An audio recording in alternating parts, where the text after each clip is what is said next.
A number of years ago, I listed a property, a home for sale. And when I was listing the home, I asked the seller, I said, would you ever consider taking something on trade from a buyer?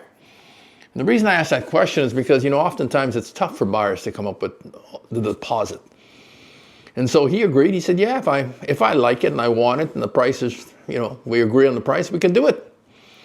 So sure enough, I advertised the listing and I attracted a couple of buyers, senior couple, older couple, and they said to me, Ray, we got a limited amount of money for deposit, but we have some stuff that we could trade if the seller wants to trade.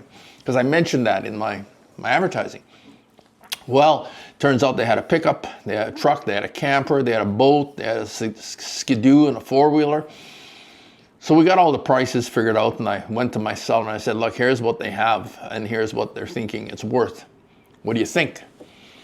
And so my seller looked at it and he said, you know what? I think I would take that pickup truck and camper. So we got an accepted offer.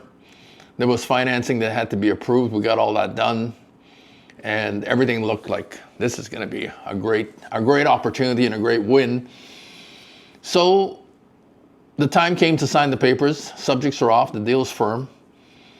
And the morning that they were supposed to sign the papers, my buyer, the husband, died.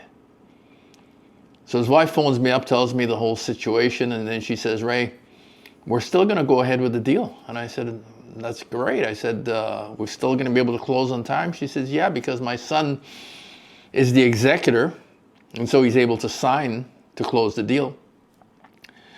And so that made the deal close, and I just have to say to you that, you never know what's going to happen in the real estate world, and you got to be ready for all kinds of scenarios. I've got decades of these stories and sales tips. So if it's of interest to you, just like, subscribe, and share. Enjoy your day.